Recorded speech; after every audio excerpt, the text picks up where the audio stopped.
Hello everyone. Namaskaram. So once again, I am back, your favorite Suchita ma'am, with the part 2 of reproduction in organisms, right? So we had already done the first part, that is still asexual reproduction, in the last class. And this class, as I promised to you, I am back with another new session on reproduction in organism. And today we'll be starting with, yes, you are right, with the sexual reproduction. So चलिए बच्चों प्रारंभ करते हैं, right? Let's get started. So whenever we are talking about sexual reproduction, right? आप लोगों को पता है कि sexual reproduction के लिए आपको क्या चाहिए? There are two characteristic feature. कल ही मैंने डिस्कस किया था आप लोगों के साथ that whenever we are talking about sexual reproduction, आपको दो चीजों की ध्यान रखना पड़ेगा. You have to take care of two things. What are they? Yes, they are syngamy. What was syngamy? Yes, it was the fusion of the gametes, right? And you have to also take care of meiosis. Is it clear? दो characteristic feature है, एक है syngamy और एक है meiosis. और मैंने कल भी आप लोगों से कहा था कि बेटा जब भी आप लोग सेक्सुअल रिप्रोडक्शन के बारे में बात करोगे तो एकदम से गैमीट फॉर्मेशन मत बोल देना. क्यों नहीं बोलना? आज वो हम इस क्लास में बहुत डिटेल्स में डिस्कस करने वाले हैं, ठीक है? लेकिन और भी आगे बढ़ने से पहले मैं जो हमेशा बोलती हूँ वो एक और बार बोलती हूँ, please do like, subscribe to this channel, like the video, और जितना हो सके आप लोग इस वीडियो को ज़रूर शेयर कीजिएगा ताकि सारे बच्चों को बहुत बेनिफिट मिले. I hope you will be sharing, liking, and keep supporting me as you have done in the previous video. और एक बात मैं बता दूं, मेरे पास बहुत रिक्वेस्ट आया है आप लोगों से कि क्रैश कोर्स शुरू किया जाए. तो डेफिनेटली मैं प्लान कर रही हूँ, शायद कल से हम लोग रेगुलर क्लासेस तो करेंगे ही, उसके साथ एक क्रैश कोर्स भी चालू करेंगे for the 12th pass students और the the two students who are repeaters or who are already in 12th and they'll be sitting for their NEET on 26th of July. तो उन लोगों के लिए मैंने डिसाइड किया कि कल से, सिर्फ आप लोगों के रिक्वेस्ट के वजह से मैंने डिसाइड किया कि कल से हम लोग शुरू करेंगे the crash course for NEET 2020, right? So stay tuned और प्लीज बेल आइकन दबा दीजिएगा ताकि जो भी अपडेट्स मैं करूं तुरंत आप लोगों को दिख जाए. And keep studying. All the best to all of you, right? Okay, so sexual reproduction involves the formation of the male and the female gametes. Yes, sexual reproduction क्या करता है? It involves the formation of the male and the female gametes, either by the same individual or by different individuals of opposite sex. Now, this formation of gametes is not alone sufficient. So along with the formation of gametes, there must be the fusion of gametes. Yes, this process of fusion of gametes, as you all know, it is known as syngamy.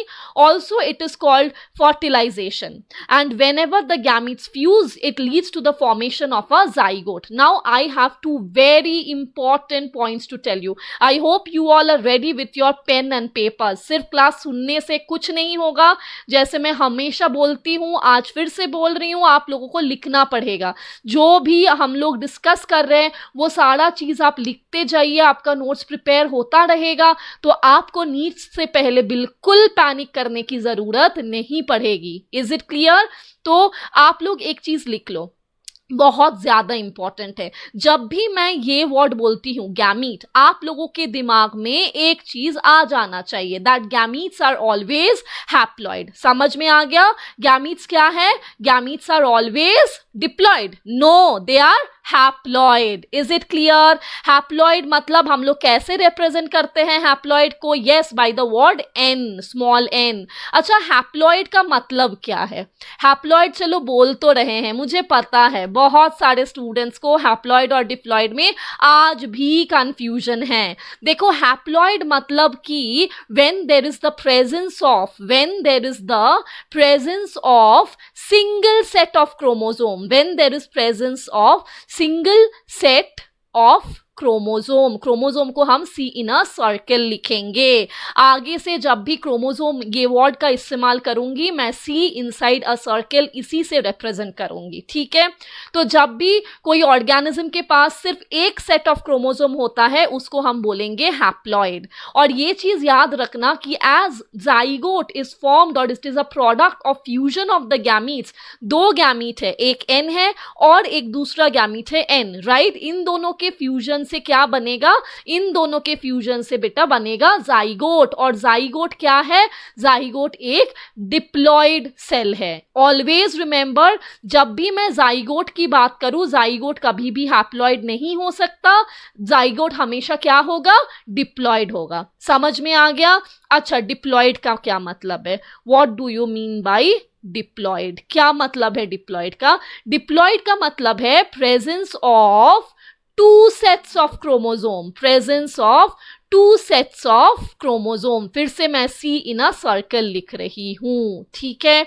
तो फिर diploid का मतलब ये होता है कि एक set of chromosome कहां से आ रहा है, it is the paternal chromosome, और दूसरे सेट ऑफ क्रोमोसोम कहां से आ रहा है, it is the maternal chromosome. समझ में आ गया आपको।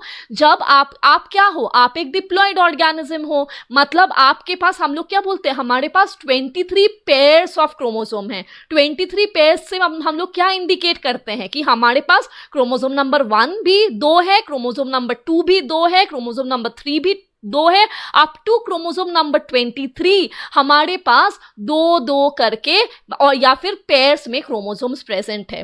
और ये पेयर कैसे एस्टैब्लिश होता है, because we are also the product of sexual reproduction, हम भी प्रोड्यूस हुए हैं by the fusion of gametes, मतलब कि एक सेट ऑफ क्रोमोसोम जो है वो हमारे पापा से आए हैं और एक सेट ऑफ क्रोमोसोम जो है वो हमारे मम्मा से आए हैं। तो इसीलिए हम लोग क्या है, हम लोग डिप्लॉइड ऑर्गेनिज्म है, यानी कि हमारे पास एक क्रोमोसोम का 2-2 सेट्स है। क्लियर?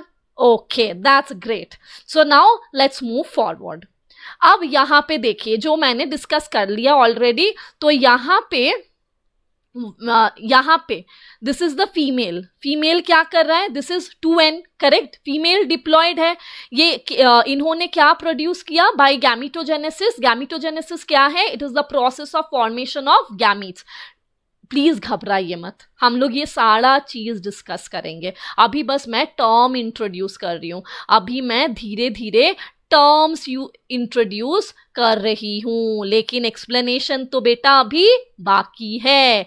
तो गैमीटोजेनेसिस, ठीक है, गैमीटोजेनेसिस। तो ये जो फीमेल्स है ये गैमीटोजेनेसिस करके क्या प्रोड्यूस करेगा, ये प्रोड्यूस करेगा एग सेल। अब आप लोग बताइएगा या फिर सोचिएगा, क्योंकि हम लोग तो ऑनलाइन क्लासेस लाइव नहीं ले रहे हैं, लेकिन मैं प्रॉमिस करती हूं अगर आप लोगों से रिस्पॉन्स अच्छा रहा तो आपकी सुचिता मैम बहुत जल्द लाइव यूट्यूब में क्लासेस भी लॉन्च करने वाली है। तो प्लीज़ आपका जो सपोर्ट है वो हमेशा मेरे साथ देते रहिए, ताकि बहुत जल्द हम लोग साथ में पढ़ भी सके तो और भी ज़्यादा मज़ा आएगा, ठीक है।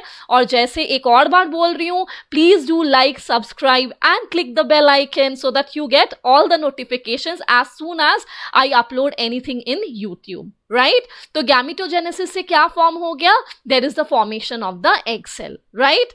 अब यहाँ पे मेल है, मेल क्या है, मेल तो 2n है। अब 2n से mail by the process of gametogenesis it is forming the sperms। अब ये एग और स्पर्म का फ्यूजन हुआ which is also known as fertilization या सिनगैमी, और वहां से फर्स्ट डिप्लॉइड सेल प्रोड्यूस हुआ। फर्स्ट डिप्लॉइड सेल, हमेशा remember, always remember that zygote is the first diploid cell of any organism. It is the first diploid cell of any organism, और इसी zygote से बेटा बन रहा है ये embryo, right? Clear all of you? Let's move on to the next slide. अब एक चीज हमेशा हम लोगों को याद रखना है, क्या, कि ये जो सेक्सुअल रिप्रोडक्शन है बच्चा, ये सेक्सुअल रिप्रोडक्शन एक बहुत ही ज्यादा कॉम्प्लिकेटेड और इलेबोरेटेड प्रोसेस है। ये इतना आसान नहीं है जितना कि एसेक्सुअल रिप्रोडक्शन है। ये चीज याद रखना, ये कैरेक्टरिस्टिक फीचर है कि sexual reproduction is much more complex and elaborate, बहुत इलेबोरेट एंड कॉम्प्लेक्स है, and it is also a much slower process, बहुत धीरे होता है as compared to asexual reproduction. अब एक बात सोचिए प्लीज, ये आप लोग सोचिए, हम लोग जब सेक्सुअल रिप्रोडक्शन बोल रहे हैं, तो हम लोग इसके कैरेक्टरिस्टिक फीचर में क्या बोल रहे हैं? फिर से क्यों रिपीट कर रही हूं, आप लोगों को पता है, ताकि आप लोगों को बार बार बुक्स को रेफर ना करना पड़े, आपके ब्रेन में इम्प्रिंट हो जाए। तो whenever I am talking about sexual reproduction, उसका कैरेक्टरिस्टिक फीचर क्या है? सिनगैमी एंड मियोसिस, उसका कैरेक्टरिस्टिक फीचर है सिनगैमी एंड मियोसिस। तो बच्चा, सिनगैमी मतलब कि दो गैमीट्स का फ्यूजन होना, दो गैमीट्स मतलब दो डिफरेंट जेनेटिक मटेरियल का फ्यूजन होना, राइट? और मियोसिस से भी क्या होता है, आप लोग बताइए, मियोसिस से क्या होता है? मियोसिस से होता है वेरिएशन, राइट?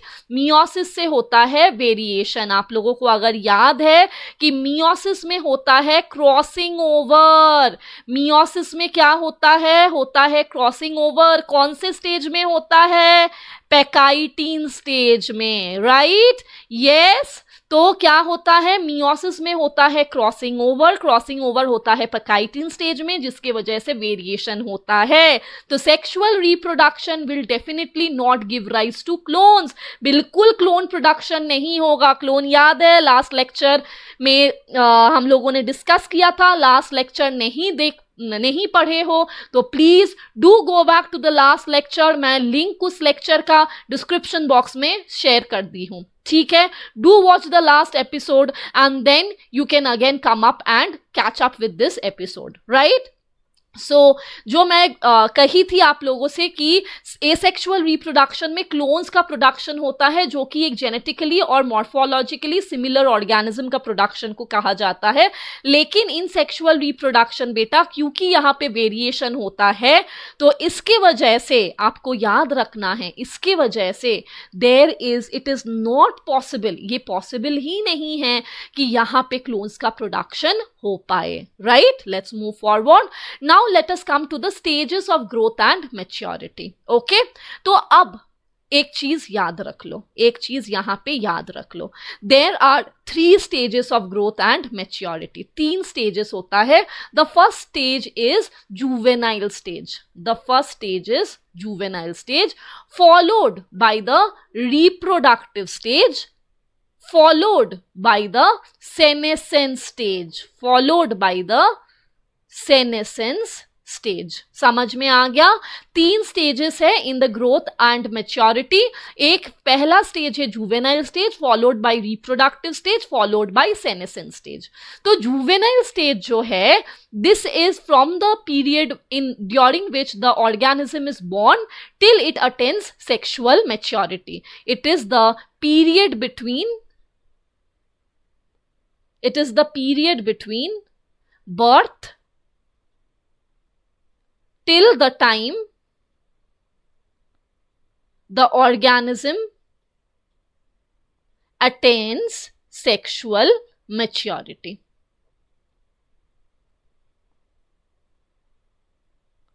Correct? तो अब देखो, वेनेवर, जैसे कि जुवेनाइल फेज से रिप्रोडक्टिव स्टेज में जाना है, रिप्रोडक्टिव स्टेज से सेनेसेंस स्टेज में जाना है, ये हमेशा याद रखना बेटा कि ये जो ट्रांजिशन है, ये transition is only possible by various hormones. Plants या एनिमल्स दोनों के लिए ही, या प्लांट्स एंड एनिमल्स दोनों के लिए ही बेटा हॉर्मोन्स या फिर प्लांट ग्रोथ रेगुलेटर्स या फिर animal hormones are responsible for the transition from the juvenile phase to the reproductive phase, from the reproductive phase to the senescent phase. समझ में आ गया? तो देखो यहाँ पे क्या लिखा है, all organisms have to reach a certain stage of growth and maturity in their life before they can reproduce sexually. मतलब juvenile phase को हम क्या बोल सकते हैं? हम इसको preparatory stage भी बोल सकते हैं. हम juvenile stage को preparatory stage भी बोल सकते हैं. It is the stage during which an organism prepares itself so that it can reproduce.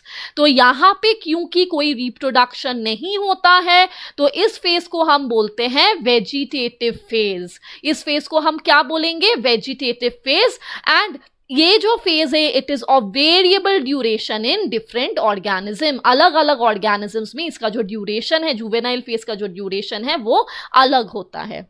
Next, the end of juvenile phase marks the beginning of the reproductive phase. The end of juvenile phase marks the beginning of the reproductive phase. It can be easily seen in case of higher plants. अच्छा, जब भी higher plants की बात कर रही हूँ यहाँ पे हम लोग लेकिन specifically यहाँ पे angiosperms की बात कर रहे हैं. We are talking about the angiosperms. और angiosperms में बेटा आपको कैसे समझ में आएगा कि it has attained its reproductive maturity? Yes, जब भी angiosperm starts flowering, जब भी angiosperms flower करते हैं तब क्या होता है? Whenever the angiosperm starts flowering, exactly at that time we say that yes, the angiosperms have now entered its reproductive stage. अच्छा, अब तो ये हो गया प्लांट्स का. अगर मैं एनिमल्स की बात करूं, ह्यूमन बींग्स की बात करूं तो आप लोग क्या कहोगे? Human beings specially human females की बात करें तो when the human females attain sexual maturity तो उन लोगों में एक सेक्सुअल साइकिल होता है. उन लोगों में एक सेक्सुअल साइकिल होता है जिसको हम लोग बोलते हैं मेंस्ट्रुअल साइकिल. और ये मेंस्ट्रुअल साइकिल जो है इट कंट्रोल्स ओव्यूलेशन. ये क्या कंट्रोल करता है? Ovulation. Because of menstrual cycle throughout the year every month okay, one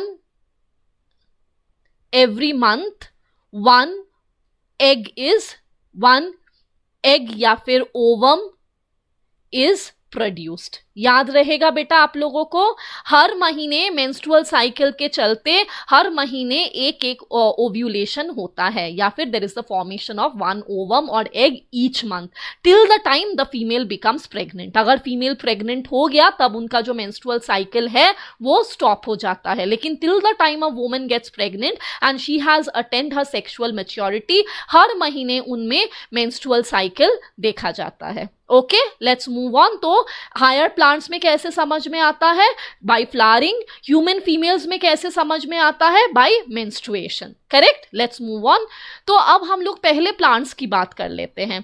तो based on flowering and fruiting patterns there are two types of flowering plants. एक है monocarpic और एक है पॉलीकार्पिक. देखो, अगर मैं मोनो बोलती हूँ, मोनो का मतलब क्या है? वन. और अगर मैं पॉली बोलती हूँ, पॉली का मतलब क्या है? मेनी. राइट. तो अगर मैं मोनोकार्पिक प्लांट बोलती हूँ, यस, अगर मैं मोनोकार्पिक प्लांट बोलती हूँ, what do I mean? That these plants will be flowering only once during their entire life time. सिर्फ एक ही बार ये फ्लावर करेगा in their entire life span and after it is flowering it will produce fruits and then it will die. Is it clear? तो monocarpic plants में क्या लिखेंगे हम लोग? They flower only once. They flower only once in their life time. पूरे life time में ये सिर्फ एक ही बार बेटा फ्लावरिंग कर सकते हैं. और अगर मैं पॉलीकार्पिक की बात करूं, so they can flower multiple times. Polycarpic की बात करूं, they can flower multiple times during their lifespan. याद रहेगा. Let's move on to see more of these in details. Okay, so देखो जो मैंने बताया, monocarpic these plants flower only once, सिर्फ एक बार, only once in their life time. After flowering they produce fruit and then they die. देखो star star star, NEET question NEET question NEET question, यहां से नीट क्वेश्चन आएगा, आप लोग लिख लो यहाँ पे. ऑल एनुअल्स एंड बाइनियल्स, कोई भी एनुअल प्लांट जैसे कि राइस, व्हीट, मैरीगोल्ड, मैरीगोल्ड मतलब क्या, गेंदा, right, and biennial plants like radish and carrots, they are monocarpic. But let me tell you, there are certain perennial plants. Yes, I repeat, there are certain perennial plants जिसमें क्या होता है, they are also monocarpic. सिर्फ एक ही बार पूरी जिंदगी में वो लोग भी फ्लावर करते हैं. So let's see, few perennial plants are also monocarpic. Example is Bambusa tulda. Bambusa tulda though it can live for 50 to 100 years, लेकिन पूरे लाइफ में ये कैसे रिप्रोड्यूस करता है, पूरे लाइफ टाइम ये वेजिटेटिवली रिप्रोड्यूस करता है, लेकिन सिर्फ एक बार पूरी जिंदगी में, 50 से 100 साल की जिंदगी में सिर्फ एक बार ये जो बैम्ब्यूसा टल्दा है ये क्या करता है, ये शुरू करता है और या फिर it starts reproducing sexually, that is by producing flower, then it will produce fruits and ultimately it will die. ठीक है, चलो आगे बढ़ते हैं. एक और भी मस्त क्वेश्चन आता है यहां से. देखो आप लोगों को एग्जाम्पल पूछ सकता है, perennial plants that are monocarpic. एक तो बैम्ब्यूसा हो गया या फिर बैम्बू स्पीशीज हो गया, और एक जो बहुत बहुत फेवरेट क्वेश्चन है हमारे नीट के काउंसिल मेंबर्स का, जो कि आप लोग जैसे ही देखोगे नीट के पेपर्स आप लोगों को एकदम साफ साफ दिख जाएगा, दैट इज स्ट्रॉबिलैंथस कुंथियाना नीलाकुरंजी. 100% यहां से आपको नीट का क्वेश्चन आने वाला है. मार्क कर लो, लिख लो बेटा, लिख लो. तो another plant that is Strobilanthes kunthiana flowers only once in 12 years. 12 साल में बस एक बार फ्लावर करता है. फ्लावर करने के बाद ये फ्रूट प्रोड्यूस करता है और फ्रूट प्रोडक्शन के बाद it will die. Last time it flowered was in the year of 2018 September and October. September and October 2018 में ये फ्लावर किया था. Let me tell you, जब Strobilanthes kunthiana फ्लावर करता है, it is generally found in the southern areas. It is found in the hills of Tamil Nadu, Kerala and Karnataka. और ये देखो मैंने आप लोगों के लिए बहुत प्यारी, बहुत ज़्यादा प्यारी एक स्ट्रक्चर, एक वो लेके आई हूँ, क्या बोलते हो, इमेज. तो ये इमेज जब आप लोग देखोगे, ये जो आप लोग वायलेट या ब्लूइश वायलेट स्ट्रेचेस देख रहे हो, ये सारा because of the growth of strobil और because of the flowering of Strobilanthes kunthiana. पूरा जो हिल्स है वो ना it converts into blue stretches, और इसलिए हम इसको बोलते हैं नीला कुरंजी. समझ रहे हो, पूरा जो हिल स्ट्रेचेस है of Tamil Nadu, Karnataka and Kerala becomes totally covered with Strobilanthes kunthiana. और मैं एक बात बता दूं, ये फ्लावर, इस फ्लावरिंग को देखने के लिए पूरे दुनिया से लोग केरला, तमिलनाडु और कर्नाटका में आते हैं. हाँ बच्चों, ये इतना फेमस है, ये इतना फेमस है कि पूरे दुनिया से लोग आते हैं स्ट्रॉबिलैंथस कुंथियाना के फ्लावरिंग देखने के लिए इंडिया में. ओके, सो स्ट्रॉबिलैंथस कुंथियाना बहुत इंपॉर्टेंट क्वेश्चन है. Last time it flowered. आपके पास एनसीईआरटी जो रहेगा उसमें लेकिन 2018 अपडेटेड नहीं भी हो सकता है, लेकिन आप लोगों को याद रखना है ये 12 साल में एक बार फ्लावर करता है. 2018 से पहले ये 2006 के सितंबर अक्टूबर में फ्लावर किया था, और 2018 में फिर ये सितंबर अक्टूबर में फ्लावर किया था. नेक्स्ट टाइम ये कब फ्लावर करेगा, 2030 में.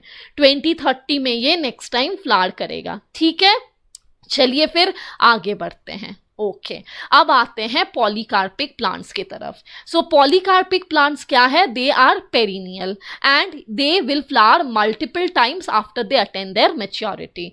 वेरी फ्यू पेरिनियल्स, लेकिन एक चीज याद रखना, कोई भी पेरिनियल पूरे साल भर फ्लावर करना प्रेफर नहीं करते। वो लोग क्या करते हैं, जैसे मैंगो आप देखोगे तो दिसंबर में बहुत मैंगोज के फ्लावर्स से पूरा प्लांट भर जाता है, दिसंबर जनवरी, और जनवरी के एंड से छोटे छोटे मैंगोज या फिर फ्रूट का प्रोडक्शन स्टार्ट होता है, और फिर उसके बाद जून तक पूरा मैंगोज खत्म हो जाते हैं, मैंगोज राइप होके गिर जाते हैं या फिर हम लोग खा लेते हैं, और उसके बाद फिर प्लांट्स रेस्ट लेते हैं। यस, फ्लावरिंग के लिए प्लांट्स को बहुत ज़्यादा एनर्जी की ज़रूरत है। It's a type of sexual reproduction, बहुत एनर्जी की ज़रूरत पड़ता है बेटा। तो ये चीज़ याद रखना, प्लांट्स क्या करते हैं, फ्लावर करते हैं और फिर थोड़ा सा रेस्ट ले लेते हैं, उसके बाद फिर अगले दिसंबर जनवरी में फिर से फ्लावर करते हैं, फ्रूट्स करते हैं और फिर रेस्ट लेते हैं। तो ये जो दो फ्लावरिंग पीरियड के टाइम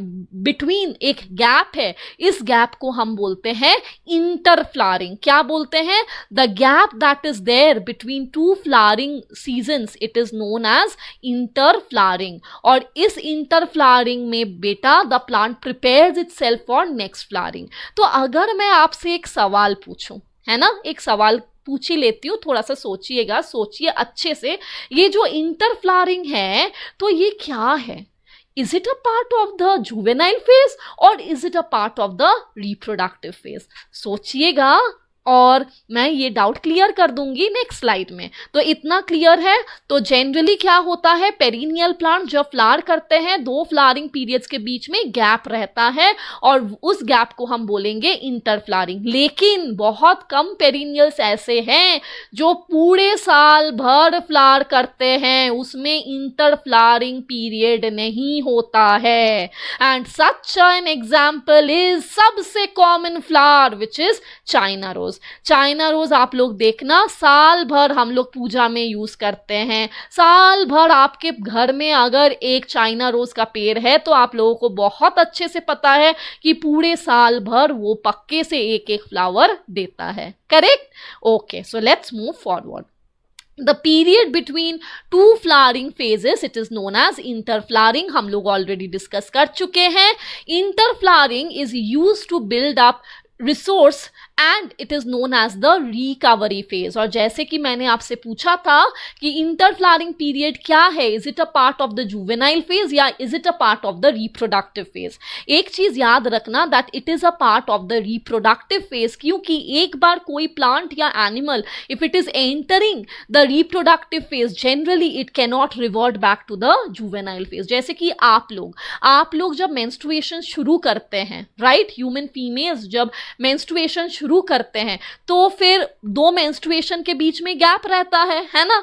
तो इसका मतलब ये तो नहीं है कि आप उस गैप में वापस से जुवेनाइल फेज में पहुंच जाते हो, दैट इज नॉट पॉसिबल। आप एक बार जब जुवेनाइल फेज से रिप्रोडक्टिव फेज में एंटर कर चुके हैं, so you can not revert back to the juvenile phase. So in the same way, एक बार अगर प्लांट फ्लावर कर दिया, मतलब उसने दैट फ्लावर और that plant has entered the reproductive phase और वो वापस जुवेनाइल फेज में नहीं जा सकता। ठीक है, चलिए फिर तो याद रखना, inter flowering is a part of the reproductive phase, not the juvenile phase. Clear? Let's move ahead. अब देखिए, अब बर्ड्स जो हैं, बर्ड्स क्या करते हैं, एग्स जो ले करते हैं वो सीजनली एग ले करते हैं। अब अभी आप लोग बोल सकते हो नहीं मैडम, पोल्ट्री में तो पूरे साल भर हम लोग अंडे लेते हैं, तो ऐसा कैसे पॉसिबल है?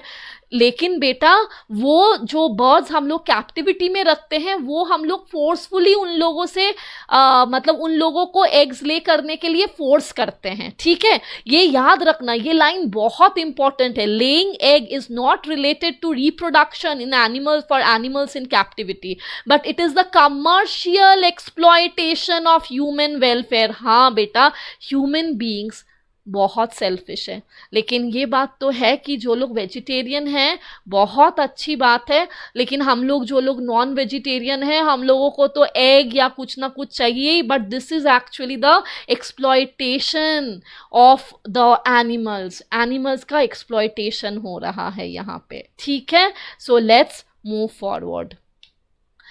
अब देखो, इन case of placental mammals, they exhibit cyclic changes in the activities of the ovaries and accessory ducts as well as in the hormones during reproductive phase.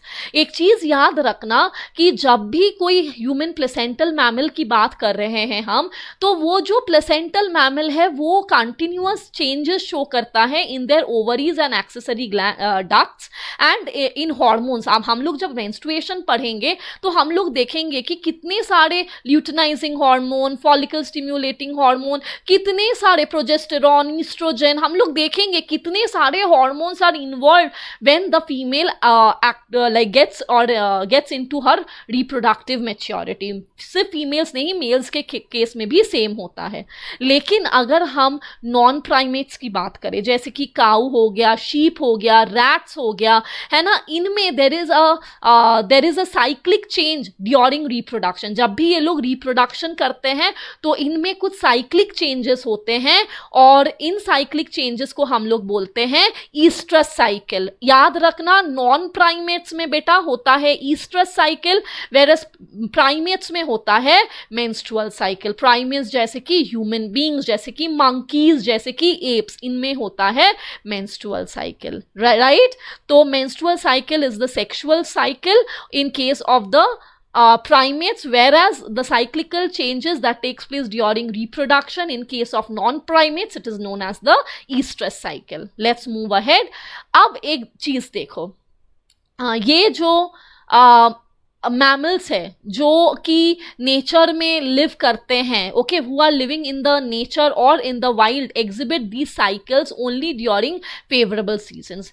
Normally कोई भी नेचर में अगर कोई भी ऑर्गेनिज्म है जो हम लोग कमर्शियल पर्पस के लिए नहीं यूज़ कर रहे हैं, तो फिर वो लोग ये साइकिल सिर्फ सीजनली शो करते हैं और इसको हम लोग इसलिए बोलेंगे seasonal breeders. Okay, they are known as the seasonal breeders and many other. लेकिन ऐसा नहीं है कि सारे के सारे मैमल्स जो है सबके सब सीजन ब्रीडर्स हैं. बहुत सारे ऐसे मैमल्स हैं जो पूरे साल भर they are reproductively active and they are known as the continuous breeders. ठीक है, other mammals are reproductively active throughout their reproductive phase and they are known as the continuous breeders. ठीक है, seasonal breeders क्या होता है, they exhibit such cycles only under favourable seasons. लेकिन अगर कोई कंटिन्यूअस ब्रीडर्स है तो फिर जब तक उसका रिप्रोडक्टिव फेज है तब तक ही वो